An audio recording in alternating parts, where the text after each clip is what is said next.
schools program. It's a fabulous program where we're putting community solar in all. How many of you are at a climate change lecture for the first time?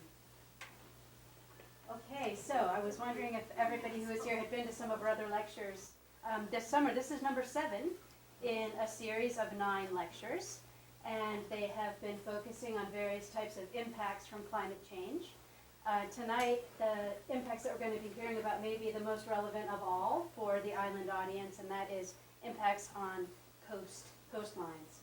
And not just the land itself, but the biological organisms that live in the intertidal zone and will be affected by climate change. So it should be a very interesting evening. I'm Lee Taylor. I'm the superintendent of San Juan Island National Historical Park. And the National Park Service, along with the Madrona Institute and a wide variety of other organizations on the island, have partnered to bring this speaker series to you. It's been a huge success. We've had great turnout for every one of the lectures. And after this program is over, I'll tell you about the final 2 programs that are yet to come. But right now, I would like to introduce our speaker tonight. I was chosen to introduce him because he also works for the National Park Service. This is Dr. Steve Fradkin. He is a park coastal ecologist and marine resources manager at Olympic National Park. And he attended Michigan State University, Dartmouth, and the University of Oregon, where he studied zoology. Or do you say zoology? Zoology, yeah. I say that. Some people Always do. Nervous when scientists are zoology, aquatic ecology, and marine biology. He chose to work at Olympic National Park because it's 95% wilderness, and he enjoys being near the ocean, freshwater lakes, and mountains. He spends a lot of his time in the field, in particular studying the intertidal zone of Olympic National Park, onshore and by boat, and it's also part of his job to come over to San Juan Island once a year and do monitoring within our national park as well to see how our intertidal zones are faring. So he has some familiarity with the island. And without further ado, let's welcome Dr. Steve Fradkin. Thank you. Thank you very much. Thank you, Lee. And I'll just start off by saying that I am very lucky because I get to work in 2 really great places. I get to work in Olympic National Park, and I get to come over to the islands at least once a year and work here on San Juan Island. So that's not a bad gig. So I am Steve Fradkin. I'm a coastal ecologist, and I largely work at Olympic National Park, as Lee said, but I also do some work here. And my sort of specialty, if you will, is marine ecology, particularly in the intertidal zone. And what I'd like to talk to you this evening about mostly is global climate change and how it is impacting, what some of the major impacts are on our marine ecosystem here in the Pacific Northwest. I'll probably speak a fair amount about the greater Sailor Sea and outer coast, with maybe some more examples having to do with Washington's outer coast, because that's where I'm most familiar with. It's where I have a lot of data of my own from.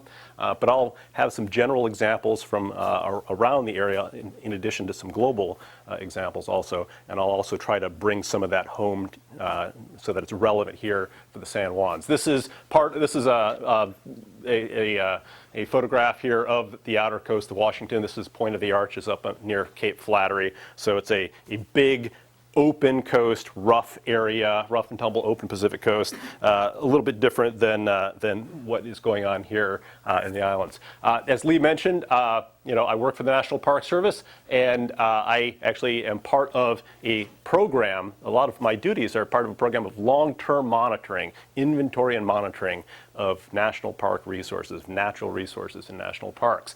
And I work in the North Coast and Cascades Network, which has Olympic, which is close to 1 million acres, San Juan Island National Historical Park, Mount Rainier, not too much marine stuff there, North Cascades, and some of the parks down in the Lewis and Clark group of historical parks down in the south. And I suppose the main point that I'd like to get across right here is that something that when I started to work for the Park Service about 14 years ago, that I was amazed by was how little we knew about what sort of natural resources we had in the parks, and not only what the status of those resources were, but actually what the trends were in those resources, how healthy they were through time, and whether those trends were going up or down. And at about the same time I joined the Park Service, there was actually a big movement for inventory and monitoring in the Park Service. And so I was quite fortunate to come in at a time when we began to invest a lot of resources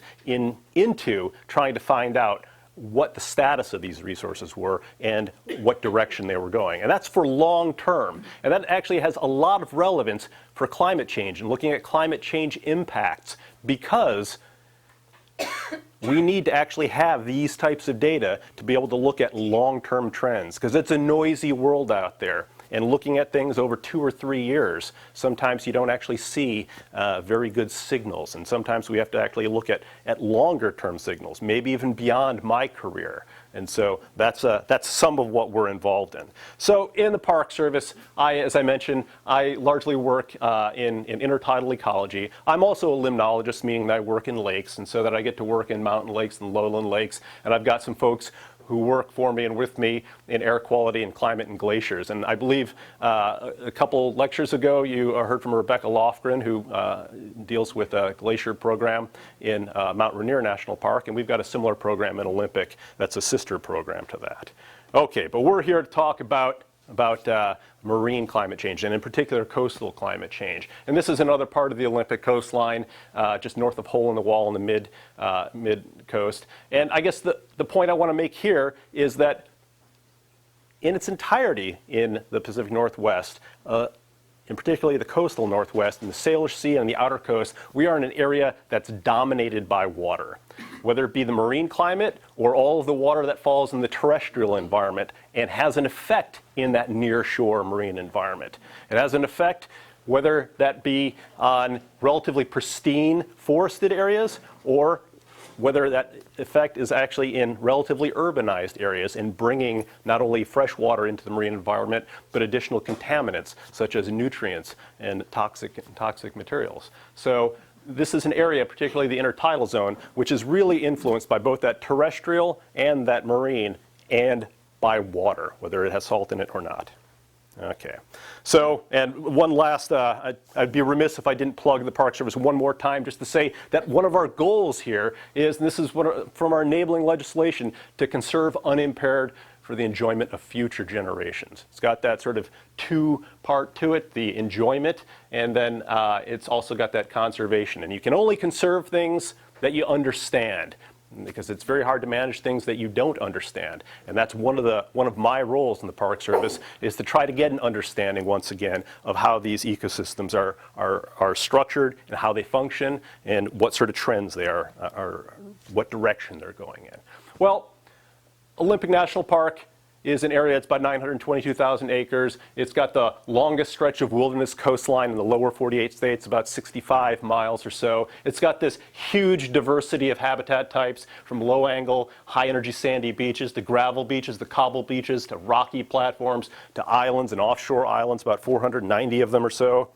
And it is a biodiversity hotspot along the entire west coast of North America. And so what I'm trying to talk about here is why this area that we live in is such a special area. I realize I'm probably preaching to the converted here, but it really is biologically and ecologically a very special system. So the Olympic coastline has over 536 species of invertebrates, of marine invertebrates. You know, just a weird Dr. Seussian world crammed, packed together, okay? And then in terms of seaweeds, over 205 species of seaweeds. Once again, another Dr. Seussian world, crammed, packed with life at different elevations, different tidal elevations. And I'm only talking about the intertidal zone here. I'm not even talking about the subtidal zone.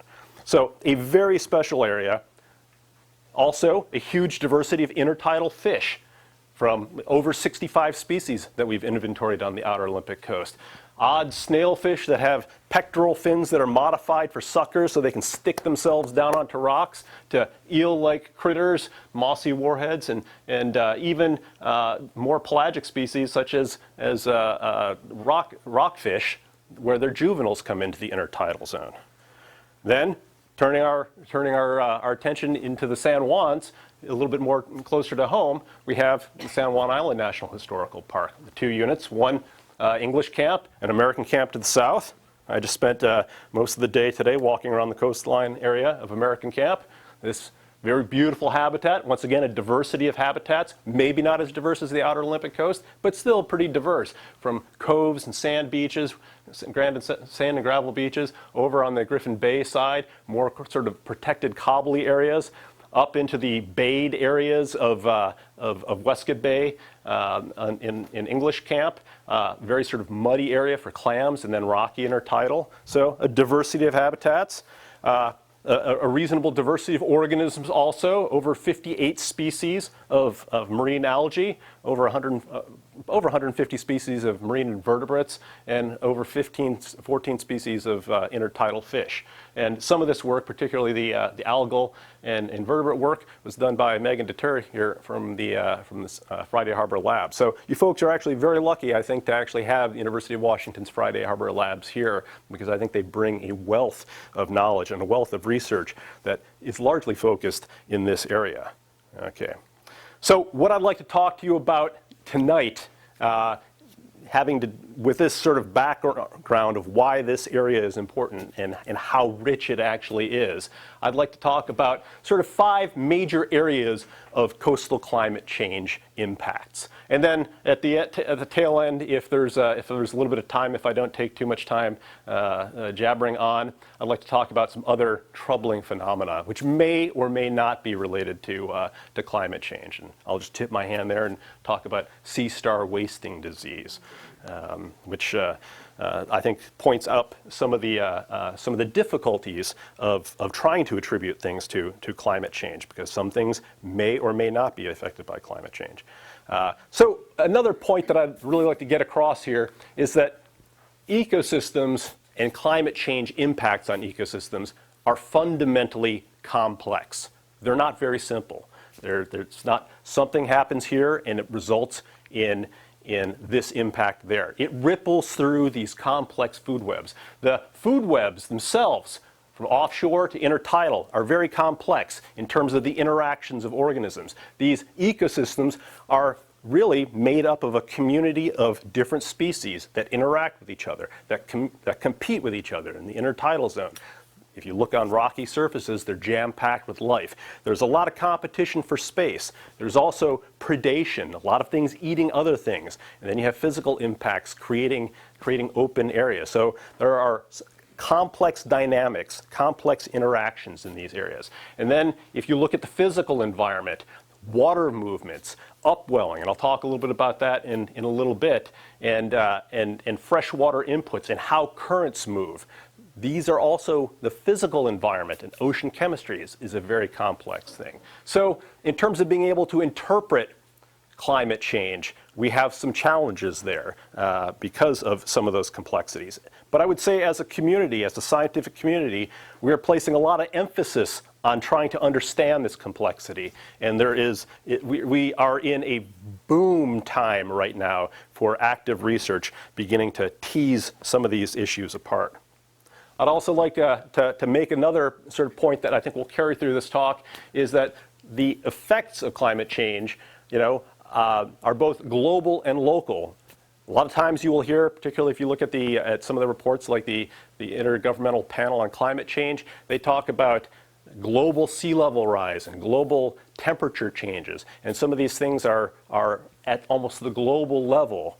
And while those are important metrics, by the same token, just like all politics is local, to a certain extent, all climate change is local also in terms of impacts, because there are very specific things about certain localities that may change or ameliorate the impacts, that may augment or decrease some of those impacts of climate change. And we live in this very dynamic area here. Here we are on San Juan Island, inside of the Salish Sea, that has ocean water coming in and coming out, and very dynamic currents. On the outer coast, we also have a different suite of oceanographic processes that occur. Plus, out here, on the outer Olympic coast, we don't necessarily have a lot of development, putting a lot of nutrients into the water. But inside Puget Sound, inside the Salish Sea, we have a huge impact. We have a huge footprint in terms of what goes into our coastal waters. So, and those things can augment or change how climate change is translated to our region. So one of the major impacts has to do with ocean currents and dynamics. And I guess what I'd like to get across here, and many of you may very well be familiar with the concept of upwelling. Essentially what happens with upwelling largely during the summer is that you have winds that come from the north that blow along the coast, particularly on the outer coast, and because of the Coriolis effect and because of the way physics works on water, you have a net water movement, surface water movement that blows offshore. During the summertime, those warm surface waters get blown offshore, creating a vacuum, sucking up very cold, nutrient-rich, low O2 and relatively low pH waters, sucking them up to the surface right along the shoreline. So in this little box in here, these colors here are sea surface temperature in the month of July. This is back from 1997, but what you can see right along the outer coast here is you can see there's this blue band. That is upwelling. That's that cold water being moved up. Right at the mouth of the Strait of Juan de Fuca, there's the large eddy that also acts like it's a sort of a large whirlpool that sucks up cold, nutrient-rich water. And this turns on and turns off according to these winds, these seasonal winds. And so that can have an impact. And so climate change, the things that affect these winds are caused by larger global processes in terms of temperature and changes in temperature and changes in pressure. And so these are processes that can change as a result of climate change.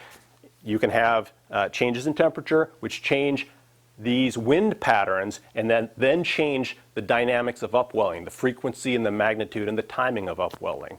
And this is something I will say that we don't particularly understand very well, particularly off the outer coast right now. But these changes well into the future can result in different types of productivity and can change and can impact biota that are right on the shoreline. Okay, and these, of course, a lot of these processes can also affect things that happen inside the Salish Sea around the islands as you have current patterns that come in. Things that can change these current patterns can also have impacts on the way nutrients are delivered and the way oxygen is delivered. Okay, an example also having to do with some of these changes in oceanographic patterns is the occurrence of Anoxia and Hypoxia. So this is low oxygen water. There are sort of two examples that I'd like to talk about. One has to do inside Hood Canal, which is relatively well documented right now, which actually is largely the result of anthropogenic human influences of us putting nutrients into the water. Basically, when a lot of nutrients go in the water, you have increased primary productivity. That material ultimately dies, settles down to the lower waters where it decays, consuming oxygen, and the more frequently that occurs, then that dead zone, that anoxic or hypoxic zone can spread and increase. And when organisms get entrained in those low O2 waters, they can then be significantly impacted. This is also happening off the coast, particularly down off the Oregon coast, but over the last several years, it has started to spread up the coast into southern Washington and even along the very southern margins of Olympic National Park. Once again, this is not something that's particularly well understood because there is not necessarily a clear source for eutrophication or nutrients going into that relatively remote outer coastal area. But the process appears to be the same, where you have these changed patterns of primary productivity, a lot of decayed detritus down at the lower depths, and then this deep water upwells to the surface, sort of burps up to the surface, and then can play havoc with communities in the intertidal zone. Okay, another aspect changes in frequency and magnitude of storm events. This is a photo from, once again, the Point of the Arches area during a storm. We're conducting some intertidal monitoring here. And I'll just cover this aspect very briefly, just to suggest that if one looks at this figure up here, shows changes in maximum wave height. This is from work from Peter Ruggiero down at Oregon State University that has shown basically from 1975 to 2010 that there has been an increase in the annual maximum wave height. So what you would get from this is that it does appear that over time now that the Pacific Ocean is getting more and more wavy. And those bigger waves, more frequent waves, can increase the physical dynamics of the coastal zone in terms of moving sediment on, moving sediment around, and just also physically pounding organisms that are in the intertidal zone. We can talk more about that. And then that physical activity that actually hits the coast, these are some photos from the outer Olympic coast, can then result in mass wasting and coastal erosion, increased rates of coastal erosion. Of course, the outer Olympic coast is something that has been eroding for eons. But as with most things with climate change, it's not that things are changing, but because the world's always been changing. But it's how frequent or what that rate of change is, that increased rate of change. Now, one could actually argue maybe that on the outer coast, increased mass wasting may not be that big of a deal for humanity because it's a relatively remote area. But as these increased frequency and magnitude of storms hit more urban areas, and people have a lot of development along the coastal zone, that can actually really impact where houses are built and things like that, infrastructure. Okay, I'll talk a little bit about sea level rise here. This slide cheats a little, I will say, because these photos do not actually show sea level rise. They show a wave coming in, but it gets that point across that the water level's down here and now the water level's up there in a dramatic fashion. This figure up here shows sea level rise, global sea level rise from about 1980 to 2010. And one of the points that I'd like to make here, it's a little bit of a complex graph, but this line right here is the actual sea level rise. And as you get from 1990 up to 2010, these other lines here are predictions that have been made about the rate of sea level rise according to certain climate change models. And I think the salient point here is that the observed rate of change has been greater than what the predictions have shown. And so this is a potentially disturbing thing, particularly for those of us who live in the coastal zone, because as sea level rises, there are many more impacts to human developments. Sea level rise also has a potential impact on the biota, because if you look in some of these intertidal areas where these organisms are, well, in this particular area, you can see that as the sea level would rise in this area, that these communities that are down low have a limited amount of real estate to go up. And so as sea levels rise over longer periods of time, certain species that have physical tolerances that can't rise, or there's just a limited area in terms of real estate, they may have far less habitat that they can actually settle in on. And so these communities may be smaller. And then this figure down here basically goes from 2000 to 2100, showing 3 different models on how sea level is predicted to rise. And as you can see, it's supposed to go up. Okay, yeah. All right, so I'd like to talk a little bit about sea level rise in our area. First of all, what's causing sea level rise? Well, we have these large ice sheets that are melting and basically adding a lot more fresh water to the ocean and causing the ocean to rise. Also, warming of the ocean. Cold water is smaller. If you take a gallon of water and get it really cold, it actually occupies a smaller volume of water than that same gallon of warm water. If you then warm that gallon up. And so thermal expansion. Well, in our area, and this gets to sort of this idea of local scale effects. In our area, there are certain things that are ameliorating the rate of sea level rise, that are changing how sea level rises here relative to other areas. Because dry land throughout the world is not all the same. Our area, at one point, about 13,000 years ago, was covered by the Cordilleran ice sheet. We were covered under a couple miles of ice. That ice was pretty heavy. Well, the land that we live on is actually, these are tectonic plates that are floating on molten earth. And when you have something really heavy, just like if you take a wine cork and put your thumb on it, the moment you take your thumb off, that cork rises up in the water.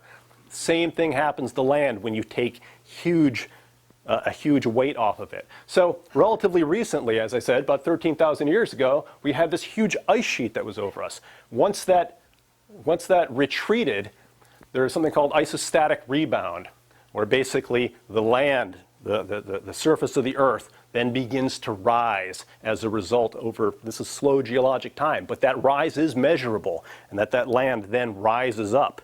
So if you have sea levels rising, and then your land is also rising at the same time, that ameliorates the effect of sea level to a certain extent. Also, yes?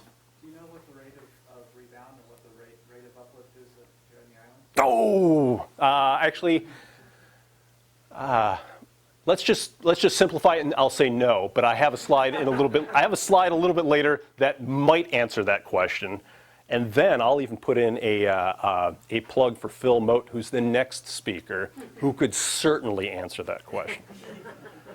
I'm not sure whether I mentioned I'm just a humble invertebrate ecologist. All right, I'm not so sure about the humble aspect, but okay. So, but that's an excellent question, and one I probably should have anticipated. So also in our area, we are in an area of active plate tectonics, a subduction zone. And so we have the Juan Diversity plate that is diving underneath the northern continental plate. And when it gets deep enough, it bubbles up and forms these wonderful volcanoes that we have, Mount Rainier, Mount Hood, Mount Baker, etc. And as that oceanic plate is sliding underneath, it is actually uplifting that continental plate. It's actually lifting that continental plate up. So that's another thing. That plus isostatic rebound, that's another thing that is actually adding to the elevation of the dry land. So as the water level is rising, the land is also rising. Okay. Local sea level rise. So this is some work that Phil Mote, who's the next speaker, published in 2008, and it's a little bit of an overly busy table here, but there are various different sea level rise estimates. We'll just look at the very high one. For the outer Olympic coast, by 2050, the estimate is that the outer Olympic coast will rise 14 inches. Okay, and the central and south coast, a little bit further down from that weight of the Cordilleran ice sheet, it'll rise a little bit faster, a little bit higher at 18 inches. And inside Puget Sound, much faster, much higher at about 22 inches. And then by 2100, those numbers shift to 35 inches, 43 inches, and 50 inches. Okay, so here you can begin to see some of the relative, the differences, if you will, in the relative rates of sea level rise around our region. Maybe that begins to answer a little bit of your question. Okay, ocean acidification. Ocean acidification is something that very much is impacting our area around here. And very simply, the phenomenon of ocean acidification is that we have been increasing the amount of carbon dioxide that we put into our atmosphere. Since prehistoric times, we have almost doubled the atmospheric concentration of CO2, of carbon dioxide, in our atmosphere. The world likes to be in equilibrium, at least the natural world does. And as we put more of this carbon dioxide into the air, largely through combustion of things, that CO2 then begins to diffuse into seawater in order to come into equilibrium. Okay? And as CO2 diffuses into seawater through the magic of chemistry, it forms carbonic acid, which is somewhat of a weak acid. But it adds enough of that weak acid that it can actually change the pH of the ocean. So the pH of the ocean starts to go down, down, and down as more of this CO2 dissolves into the ocean water. And this is important for a variety of reasons. One of which, if you are a marine organism, the vast number of marine organisms incorporate calcium carbonate into their shells, into their skeletons. So think of all the bivalves that we have out there that are forming shells out of calcium carbonate. Obviously, we have a huge aquaculture, particularly oyster industry in the state of Washington, and this is a very big concern for that industry. So much so that that they were a major proponent of the Blue Ribbon Panel that the governor of the state of Washington impaneled, and then actually developed a Washington Center for Ocean Acidification, which is now housed at the University of Washington. And I'll talk a little bit more about that in a little bit. But also, aside from just changing the structure of calcium carbonate exoskeletons, all organisms that are bathed in seawater, all organisms have their basic metabolism is mediated by pH to a lesser or greater extent. So altered physiological reactions, the rate of these physiological reactions can be impacted by ocean acidification. And on the outer coast, this is data from Timothy Wooten's lab from University of Chicago off of Tatoosh Island. Over the last decade, from 2000 to 2010, there has been a marked decline in the pH of ocean water, a frightening decline, because this decline is about an order of magnitude greater than what has been predicted by traditional models. And those are actual real measurements of summertime pHs. You can see that there's a lot of variability there, and we'll talk about that in a second. So we actually have been monitoring ocean acidification on the outer Olympic coast since 2010.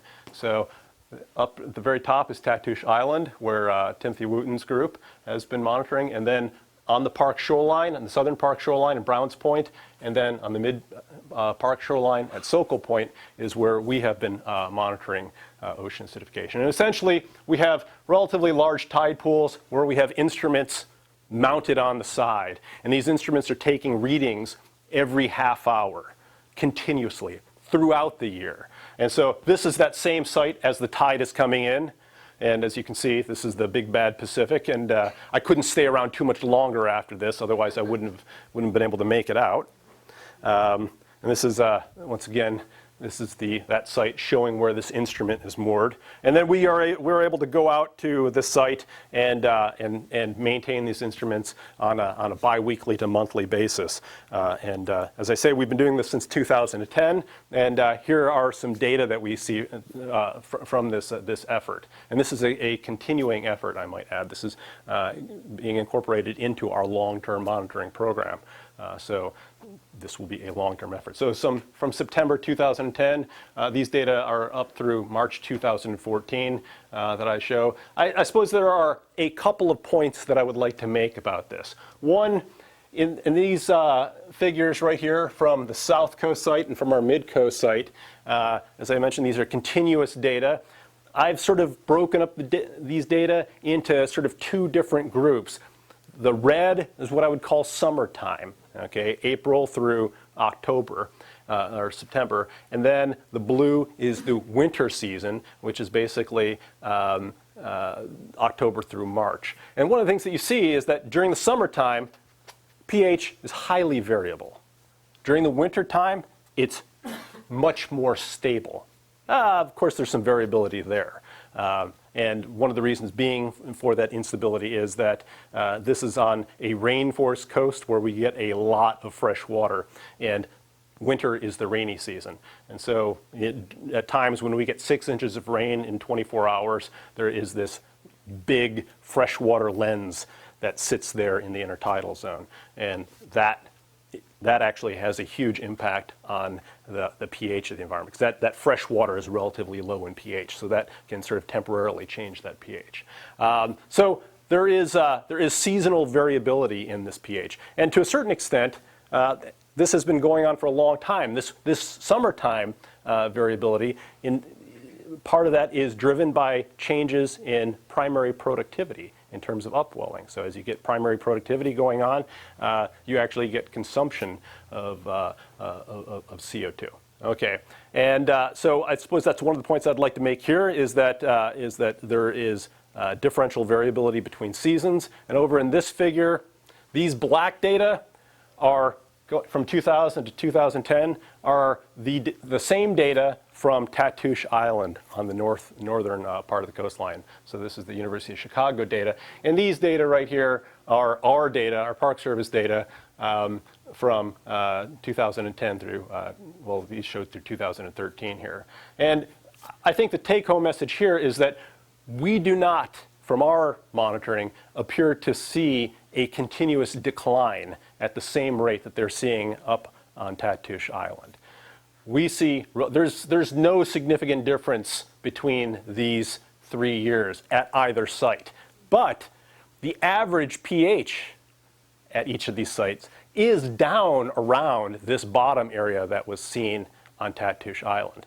Okay, so it is consistent with the Tatoosh data that we have seen a decrease in pH at these sites down around the 8.0, the 7.9 to 8.0 area pH level, but that we, right now on our sites, we do not see a continuous decline. It'll be interesting to see over the next several years whether that actually holds or whether we actually do see a more a smaller incremental decline.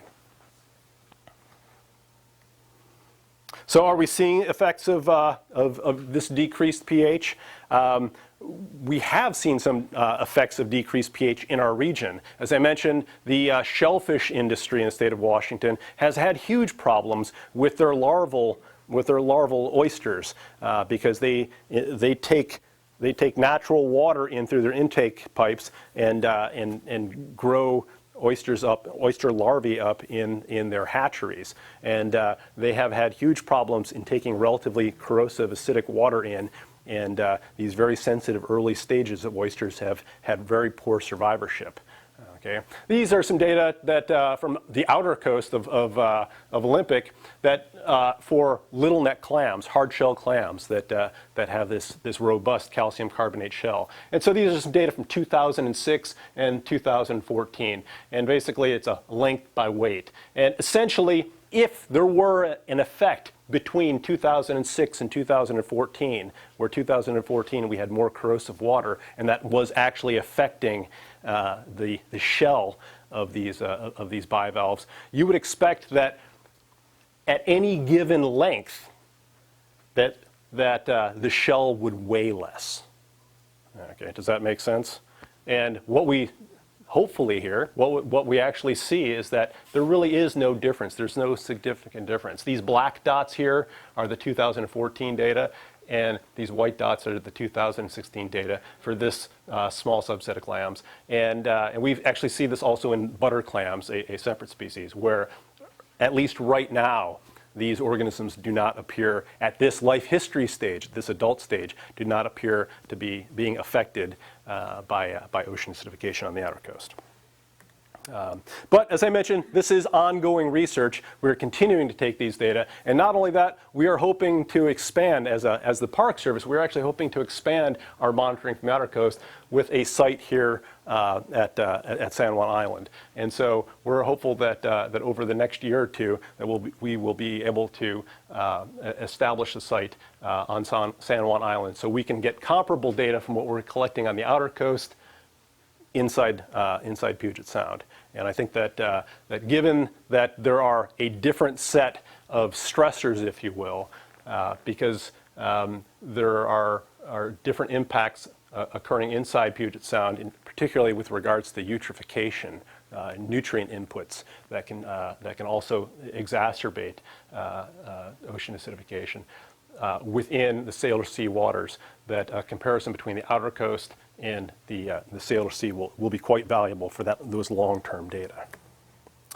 And now I'd like to sort of shift gears a little bit and talk about temperature. We're also heavily invested in monitoring temperature. This slide right here, this figure right here, shows North Pacific sea surface temperature anomalies for the entire North Pacific, and from 1980 through 2010. And it's a variable squiggly graph, but you can sort of see that the North Pacific sea surface temperatures over time, on average, are increasing.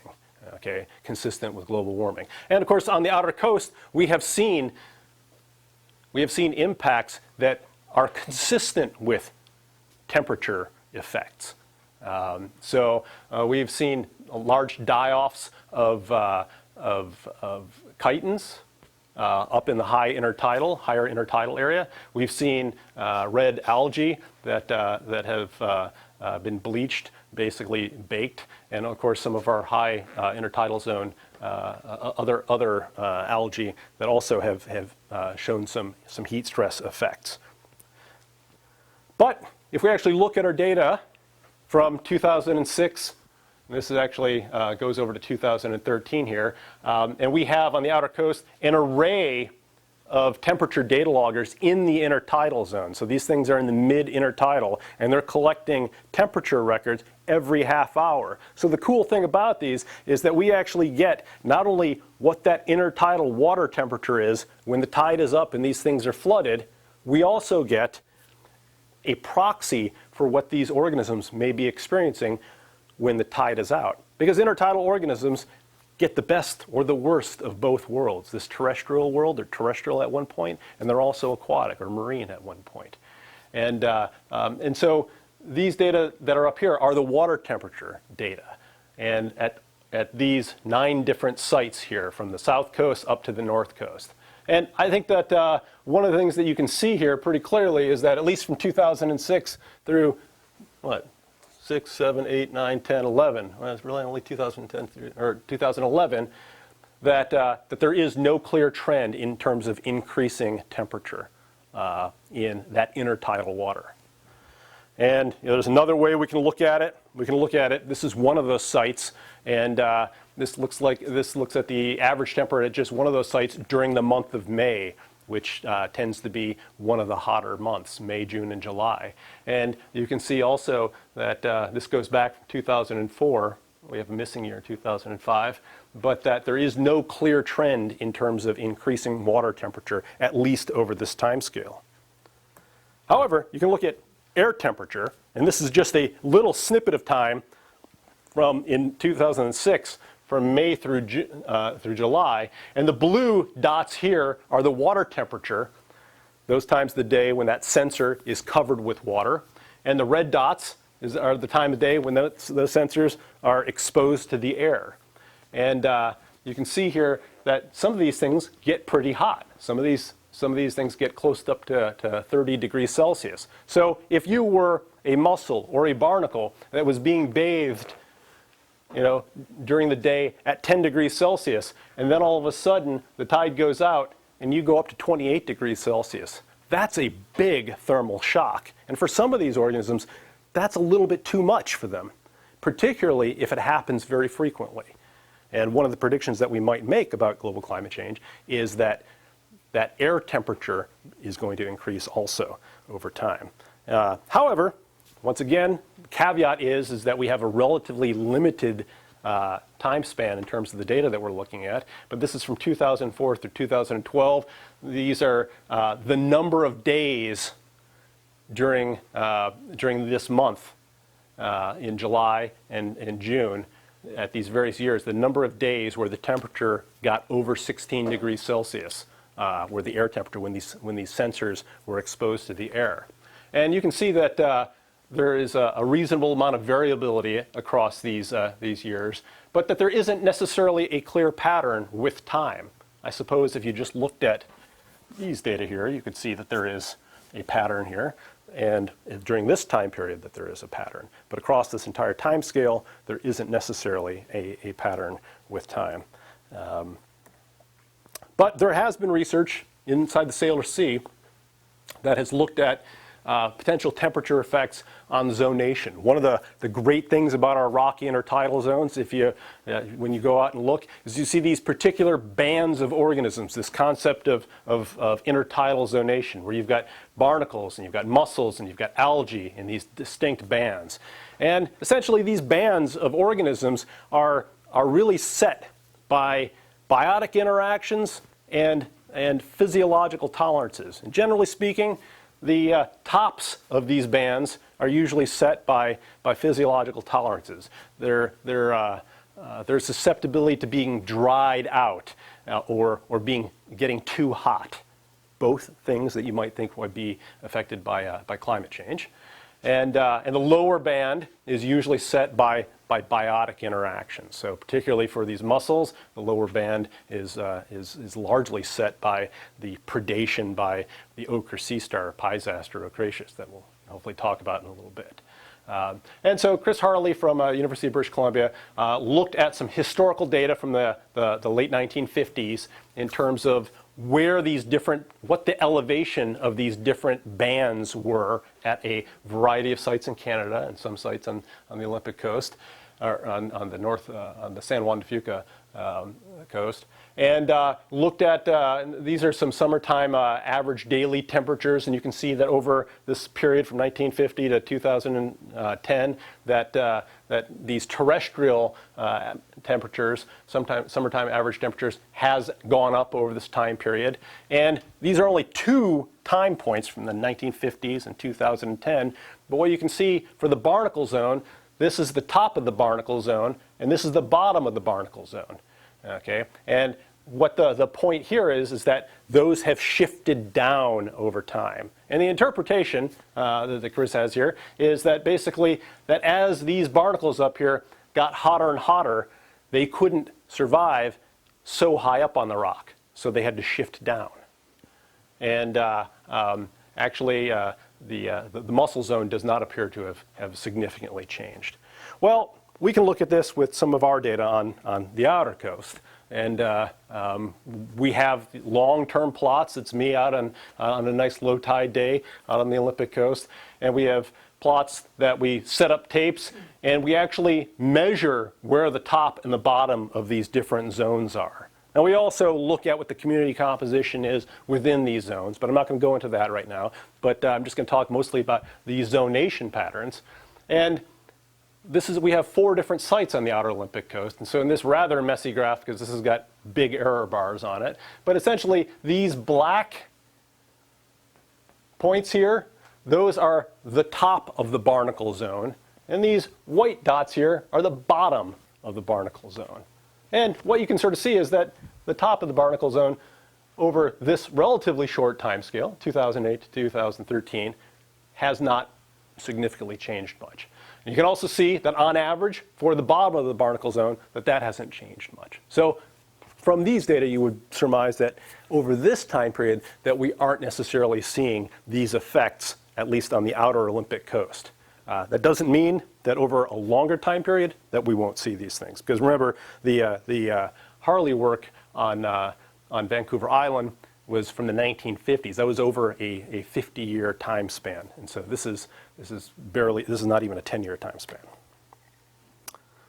So I've talked about a variety of impacts, sort of what I think are the sort of the 5 major impacts, from ocean acidification to changes in the frequency and magnitude of storm events, to sea level rise, to temperature effects.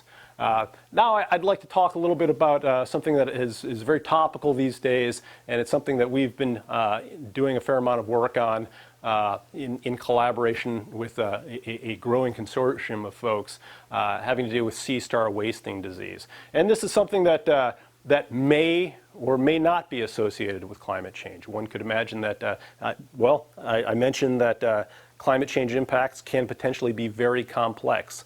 So there very well could be a climate effect on this. At this point, we don't know. But the phenomenon of sea star wasting disease is that we first noticed in Pisaster ocraceus, sort of the iconic species for our intertidal region, the original keystone predator, a predator that has an effect that is disproportionate to its abundance. You don't need that many sea stars, Pisaster, in order to have a big effect on the community structure. As I mentioned with the mussel beds, that lower edge of the mussel beds is militantly enforced by these voracious predators. Okay, but what we noticed, and actually we have the dubious distinction at Olympic National Park of having first observed sea star wasting disease, because it was during our long-term intertidal monitoring in June of 2013 that we first observed this sort of horror show where you had sea stars with big white lesions and eroded ends of arms and individual arms wandering around the intertidal, which is not a normal sort of thing. And as it turns out, initially we saw at our 4 different monitoring sites on the outer coast that one of the sites had about 26% of the population was affected, and at about 2 to 4% in the mid coast, and about 14 to 15% on the north coast. So there was a significant portion, but not the entire population, during June of that year that was affected. And interestingly, through time, because we've been essentially monitoring this on a monthly basis, we saw that this proportion of the population that was affected by this disease, at least outwardly affected, showing lesions, etc., dropped down through the fall and the winter to approximately 6 to 8%. And then in May of this year, bumped back up again to about 14%. And interestingly, since June, we've essentially seen no infected animals on the outer coast. And we still have a lot of sea stars on the outer coast. And so one of the interesting aspects to this disease, this sea star wasting disease is not something that heretofore has not been seen before. It actually has, or something like this has been observed before down in California, but it has been very localized and only with a small subset of species, 1 species or 2 species. And what is remarkable about this event now is that since having observed it on our outer Olympic coast, now it has been seen across the entire west coast of North America, basically from Southern California all the way up into Alaska. It has been observed. And it's affected now over 20 different species of sea stars, from subtidal to intertidal sea stars. And in certain areas, there's been local extirpation of these sea stars, where there are no sea stars anymore in certain areas. And that can have a huge impact. It does have a huge impact and will have a huge impact upon what the entire intertidal or subtidal community structure is there, because these sea stars play a vital role in helping to structure these communities. So one of the things that is, I think, of great interest about this disease and how it's presenting itself is that there is no rhyme or reason to it, apparently, because on the outer Olympic coast, we have it, but it hasn't really killed off the population. There are some areas inside Puget Sound where it has. There are some areas on the California coast where it has. And then there are other areas. We also do annual monitoring of sea stars at our intertidal monitoring plots here in San Juan Island National Park down in an American camp. And I can tell you that for the last 2 years, we haven't been able to see any infected individuals there. Now, I'd have to say that there aren't that many Pisaster down there. Typically, we see on the order of maybe 8 to 20 sea stars down there, whereas in similar plots out on the Olympic coastline, we can see hundreds of sea stars in these plots. But we have not seen this disease, at least in American camp. But I've talked to some of my colleagues at Friday Harbor and at the Friday Harbor Labs and elsewhere in San Juan's, there actually have been effects. And so, as I mentioned, that we've seen, and this is from a clearinghouse website showing where surveys have been done and where the disease has actually been seen. And so red means yes, that's where the disease has been seen. And blue means that there have been surveys there, but there have been no diseased individuals. And so as you can see, even going from some sites up into Alaska and northern and southeast Alaska, you'll notice that the sampling effort up there has been a lot less also. And down through British Columbia and into the Sailor Sea and the outer Olympic Coast region, and then also down all the way to California. Now this border here really seems to be a hard border, and you might think that nobody's actually looked down in Baja California, and that's the reason why we haven't seen any of it down in Baja California. As a matter of fact, people have looked down there, but this area right here, oceanographically, is a big, around Point Conception and south, is a big sort of changing area for a biogeographical province, and the conditions down on the Baja Peninsula are quite different. And so this suggests maybe that if it hasn't been seen down there yet, that there may be some physical differences in terms of the water chemistry and the physical regime down there. But we can look on the going back to the outer Olympic coast, we can look at patterns of some of our monitoring data of sea stars. And one of the things that we see from 2009 through 2014, so this actually is this year's data, is that this top line here, or interpolated curve through our data, is for the entire coast. And so you can see over time we actually have seen a decrease in Piesaster, the ochre sea star on the outer Olympic coast. We actually have seen a recordable decrease. And these are the 4 different sites where we're doing the monitoring, sort of broken out. And you can see that some of that decrease has sort of predated when the sea star wasting disease happened. But here you can see that that particularly from 2013 to 2014, that we have seen a marked drop in the number of sea stars. We still have a fair number of sea stars out there, but there's been a marked drop. And there is a very good website that is hosted by the University of California, Santa Cruz, that you can Google to find out sort of the latest and greatest information on sea star wasting disease. As I mentioned, it's a very active area of interest. We are working with some researchers from Cornell University and also University of California, Santa Cruz to try to get at what is causing this disease. And right now, it's still not abundantly clear, but we think that it looks like it's pointing towards a virus, that there is a class of densivirus that appears to be associated with this disease. And while it's not a smoking gun yet, it is a very suspicious agent that appears to be associated with the disease.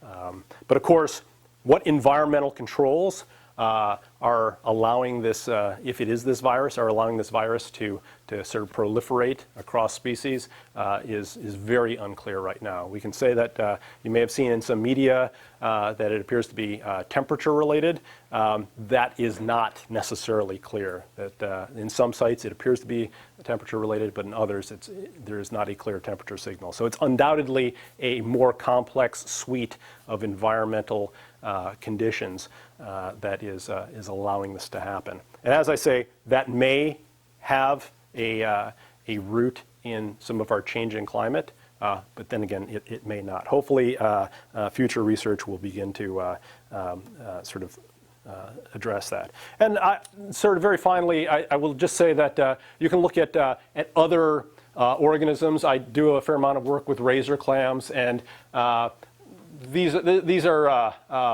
the numbers, the population estimates of razor clams at Claylock Beach and the South Olympic Coast, and you can see they're quite variable. But these green years are years when we've not allowed harvest because of harmful algal blooms, pseudonychia and domoic acid. And so this brings to mind that there has been an increase globally of the occurrence, the frequency and magnitude of harmful algal blooms. Likewise, these red times here are times when we have not allowed harvest because the population has been in decline and has been heavily infected with a bacterium, a gill parasite bacterium, which during the 1980s killed off about 95% of the razor clam population in the state of Washington. But on the Olympic coast, it has come back since 2006 and has been really knocking our population down. And what has caused this resurgence is also unclear. And I'll just leave you with one final slide that relatively recently I was contacted by some colleagues on the Macaw Reservation. This is Hobuck Beach, and there was a massive die-off of Olivella biplicata, which is the olive intertidal snail, a very it's used a lot by Native peoples ceremonially, and there are just tens of thousands of dead that have washed up here, and heretofore it's totally unclear what has caused this in this relatively pristine area, but clearly something is going on. So, all right, I've been talking for a fair amount, but that's pretty much what I wanted to say, and I really would be happy to entertain any questions you may have.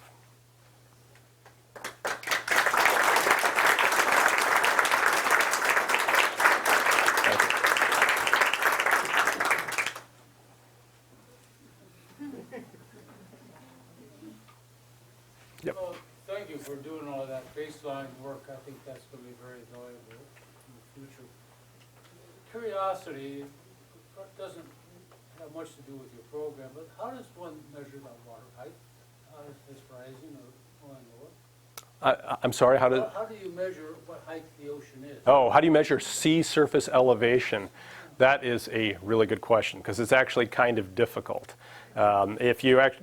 If you actually look at sort of tide charts and you see what the mean low or low water, that is actually a somewhat arbitrary, well, maybe not arbitrary. It changes over time, over blocks of time, because those are based on several decades worth of data that are then batched together. I think that the more current methods for measuring sea surface elevation are by using satellite remote sensing.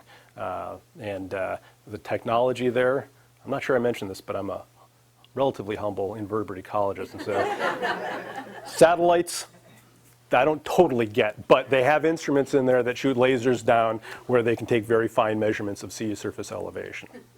So, but let me put it this way, it's not as easy as going out and on a piece of rocky intertidal and setting up a staff gauge and just going back and checking that, because for some of the reasons that I mentioned, that land is changing too relative to the water. Yeah.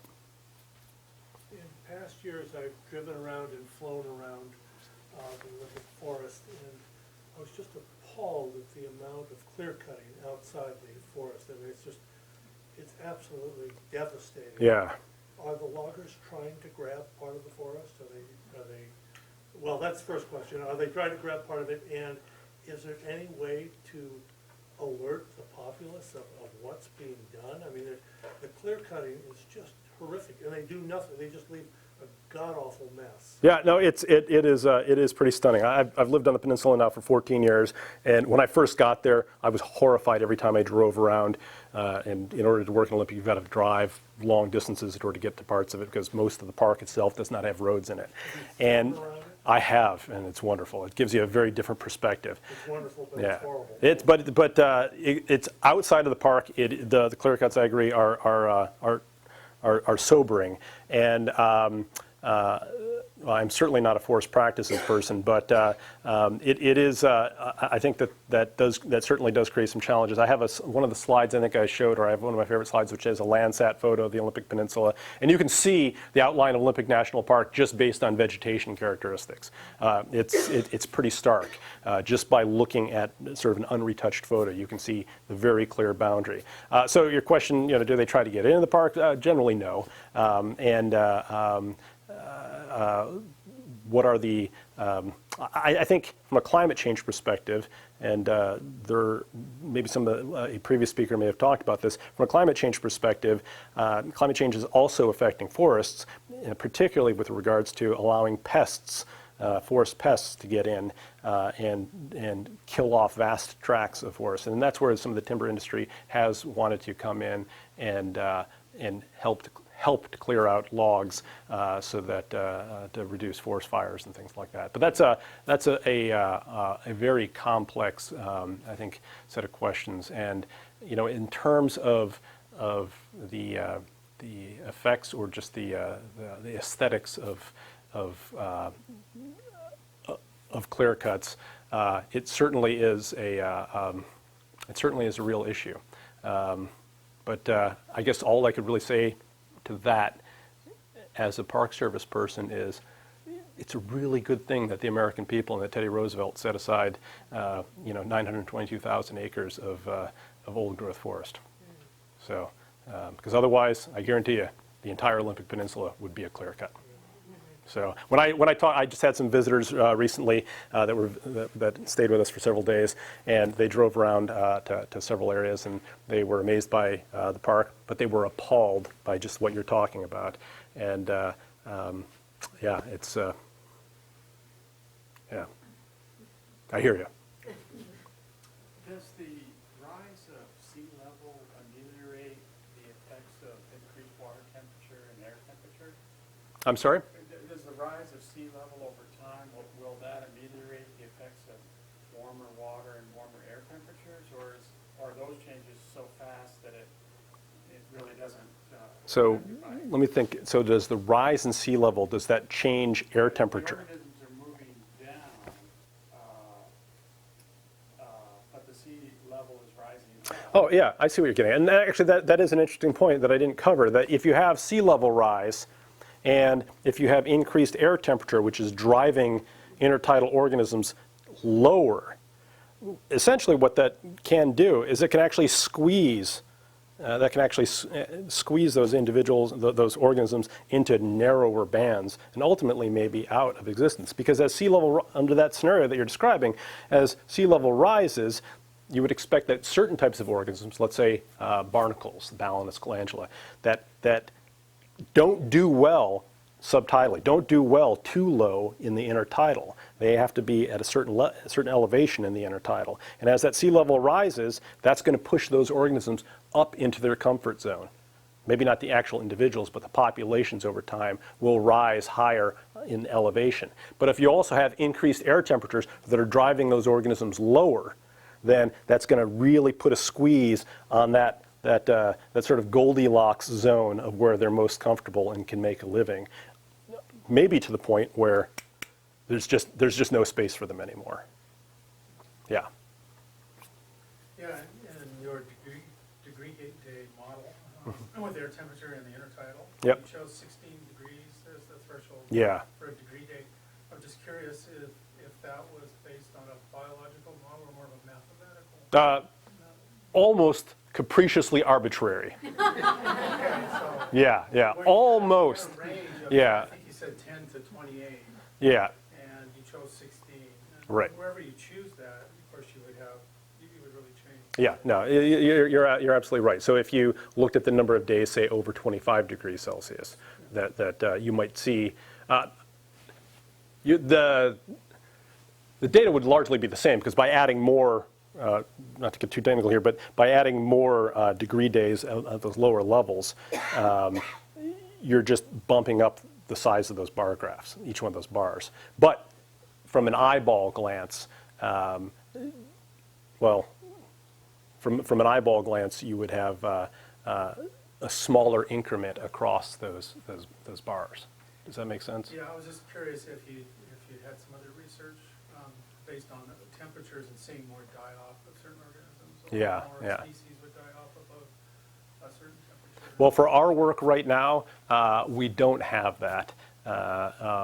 We don't have a clear correlation. And I have actually looked at just what you're talking about with regards to sea star wasting disease, and there is not a a correlation between, even if you bumped up those numbers, say, looked at the number of days above 20 degrees Celsius into something that would be really stressful for intertidal organisms such as Pisaster. And actually about 16 degrees, above 16 degrees. So as I said, that was a capricious or arbitrary, actually 16 degrees, above 16 degrees, Pisaster begin to have trouble. And so that's not totally arbitrary. But I have looked at these data at various different degree thresholds. And one of the interesting things is that, do I actually even have that slide here? Well, actually, yeah, this slide actually, in the back of the reel actually shows this. These are degree days. This is above 15 degrees, but what you can see across these different years and different months, that in this sort of analysis, I was looking to see whether these are the number of days that are above 15 degrees Celsius. And you can see here in 2013 that this is in May. It got warmer a little bit earlier. We had some early warm days in May. But you can actually look back in 2004, and in May we had a huge number of really warm days. And in later in that year, in June, July, and August, we had a huge number of really warm days. It was just a very warm, and we did not see negative effects on Pisaster in those days. So does that sort of kind of answer your question, or at least scratch the surface a little bit? Yeah, sounds like it was a good ballpark. Yeah. Ballpark, okay. Yep. So I had a question. You had a slide of the sea level rise fluctuation, and it was year by year, and it's early on the slide. Mm-hmm. Yeah, I can go back to it. Okay, so I guess I didn't understand what would be causing the variability on a yearly basis, because I always think of that number as being, it should be somewhat steady or not. I don't know, but You mean actual sea level? What would cause changes in sea level? yeah, I mean, Across- in a year, what's causing these? And it seemed like they were fairly wide Yeah, or yeah. fairly large. I think that what causes, I'll see whether I can answer this question, but I think what causes fluctuations in sea level across years is that these, it's essentially a big bathtub of water, and you have different atmospheric pressures, and you've got different storm events and things like that that can actually change sea level for short periods of time before it comes back. Yeah. So it wouldn't necessarily be like it's just talking about like a particular point Yes. on the Earth's surface, and that is wobbling like that. Yeah, I think that. Okay. Yeah. Yeah, Yeah. that's fine. Okay. I'm afraid. Yeah. Okay. Two questions. One, wouldn't El Nino affect the heights of sea level at a specific point in Pacific coast? First question. Second question, is anybody taking starfish in unaffected areas, putting them in a tank, and then putting a couple of infected starfish and seeing if it's a contagion? Yes. Well, absolutely. So with regards to El Nino effects, certainly when you have, as I think I mentioned with the sea level, under the sea level rise scenario, that the temperature of the water affects the volume of the water. And so warmer water is bigger water, colder water is less water. And so under El Nino, La Nina cycles, that can add to that variability in at least locally in terms of sea level rise. With regards to the sea stars, actually doing experimental work to begin to tease apart, yes, that sort of work is being done right now. So one of my colleagues, Ben Miner from Western Washington University, is doing that, and we've just put together some funding through the USGS to do some work on Marrowstone Island at the USGS Marine Lab there, which has excellent facilities for controlling and cleaning the type of water, so you can really manipulate what type of water you're subjecting sea stars and tanks to. And so those experiments will be beginning soon. Yeah. So the sea star wasting disease realm is a very active area of research, and that type of experimental research is occurring right now. Yeah. Yes? Have you been monitoring the Fukushima effects? Yes. Yes, we have. Well, it depends what you mean by effects. We've been doing two things with regards to the effects of the tsunami, the Japanese tsunami, the Tohoku tsunami. One, we've been looking at marine debris that's been hitting our coast. And what I can tell you is that, and I don't have any of those data here with me, but what I can, because that's not really a climate change thing, but I'm happy to answer that question. So what I can tell you about the marine debris is that we are certainly seeing tsunami debris. And we certainly, and the interesting thing is we've been seeing it in various different waves, from fishing floats to styrofoam. What about radiation? Well, that's the second thing, and so there's the marine debris that's been coming across, and the point that I'd like to make on the marine debris is that while we're seeing it, it is not, we have not been seeing so much of it so that it's not necessarily, let me put it this way, there were predictions that we were going to see apocalyptic walls of debris hitting us, and in reality, I would say that we probably couldn't detect twice the amount of debris that we normally get, 3 times, maybe 5 times we could detect. Has it been affecting the livelihood of our seashore? No, no more so than our average marine debris has. Yes, and marine debris is a serious, significant issue. But the tsunami debris, I would say maybe added insult to injury, but not a lot more injury. From a radiation standpoint, thus far, we haven't been able to detect any radiation. We're working with a consortium all up and down the coast where we're actually collecting large amounts of kelp, and we're sending it off to Lawrence Berkeley National Laboratory to actually look for radionucleotides that are a fingerprint for Fukushima, and we have not detected it yet. When we do detect it, it's going to be in such small trace amounts that we'll be able to detect it, and it'll be useful as a marker for how water masses move across the Pacific Ocean. But as a human health threat and as a marine life threat, at least where we are, insignificant. Over in Fukushima, significant. Yeah. Okay, Yeah. thank you. You're welcome.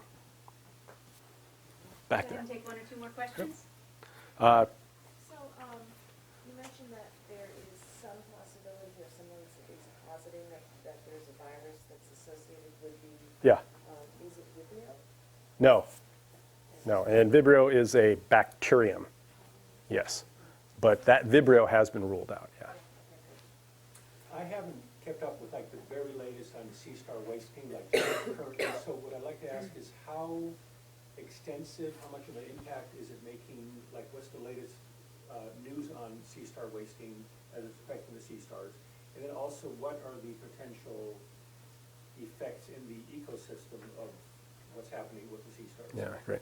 Well, with the onset of summer, we have seen an increase once again in the incidence of sea star wasting disease. So it appeared to die down a bit during the wintertime, and then as the summertime, basically beginning in May, we've seen coast-wide incidences, the number of infected individuals rising. And once again, in certain areas, we've seen local extirpation of sea stars. In other areas, like Olympic, not these data, but in Olympic, we've seen an increase in a small bump up in the increase of infection, and then essentially no infection for the last several months. But undoubtedly, we saw some mortality. And as I mentioned, that we have seen coast-wide a decrease just in our area of the number of sea stars.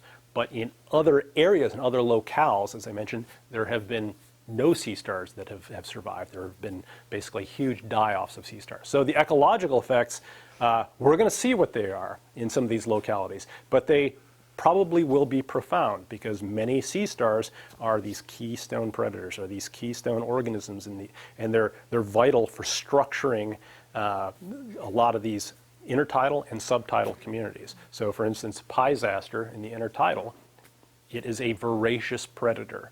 And it really keeps a lot of the zonation, particularly for mussel beds, intact. And where you don't have that, there's been some elegant experimental work that was done by Bob Payne from University of Washington out on Tatoosh Island, where in the 70s they went and they removed sea stars from the intertidal zone on Tatoosh. And what they saw was that this mussel bed that was in a band, the lower level of that mussel bed just expanded down, because these mussels were a superior competitor to all the various different space-occupying organisms below it. And so that it became a much bigger, broader mussel bed, and it squeezed out a lot of these other zonal communities. And then when they added sea stars back, that zone shrank back up. And each sea star species has an impact in its food web. In the subtidal food web, sea stars play a very important role. And as you take those key players out, then those food webs begin to shift and they begin to function differently. Yes? All right, mine's threefold, slightly. I wanted to ask if you're monitoring migration of species possibly due to climate change, and also if you're monitoring like natural selection, are there genetic changes that are adapting possibly? Yeah. And then the third thing was I wanted to know what you know about jellyfish. Well, the first two, those are really good research areas. Am I monitoring those? No, because there are only so many hours in a day, and also I do work for the National Park Service, and we do research of a certain type, but the type of really experimental research that you're talking about there, particularly some of the population genetics, that is really more in the bailiwick of academia, and some of our academic partners are much better suited for doing that sort of work. And yes, there is work being done on that. That is an active area of research, because one of the predictions of climate change is that as the oceans warm and as these complex dynamics change, that certain areas that hold certain types of communities are no longer going to be hospitable for those types of organisms, and that they will then become ripe for other organisms. So for instance, as areas become warm, that warmer water creatures from other areas can then begin to come and colonize. And an important thing to recognize about the marine environment is particularly the intertidal zone, this vast array of organisms that we see stuck to rocks. Most of those have life history stages that float around in the water.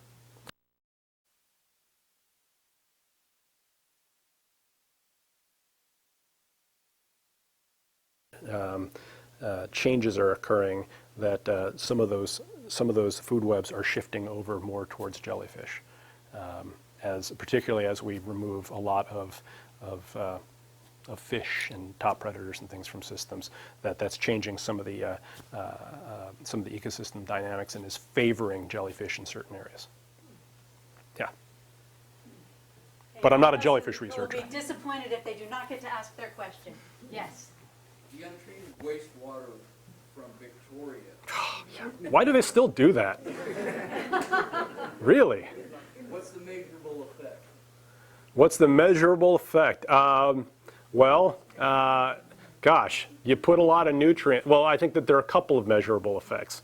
By the way, full disclosure, I'm not measuring any of those effects. But there are measurable effects. I mean, when you're adding a lot of waste products into the marine environment, you're adding a lot of nutrients. So there's this eutrophication. We tend to think of nutrient enrichment in marine waters in the Sailor Sea as being things from fertilizers that are terrestrial runoff. And certainly there's a lot of that. But when there's a big pipe, where the city flushes its toilet into the ocean, that is adding a huge nutrient pulse. And a consistent nutrient pulse. And there has got to be an effect that ripples through that benthic and pelagic food web there. Of course, it's in a very current dynamic area too. So then the second aspect of that is that, second and third aspect of that is that not only are there nutrients coming in, but there are pollutants coming in. Every time you pop a pill, and go to the bathroom, some of that's leaving your system, going into your toilet, going out into the water. And so there are all sorts of chemicals that we're putting into the environment that way, including endocrine disruptors and things like that that are really troubling. And then also untreated sewage, we're also putting potential pathogens into the marine environment in a big scale. So for all those reasons, you know, I really like Vic. I go over there all the time, but shame on them. All right, let's give Dr. Fradkin. Thank you very much. I would just like to say thank you very much for having me, and also thank you to Sarah Crosby for giving me a place to lay my head while I'm here. It's very kind. Thank you. Let me just remind you about the two programs.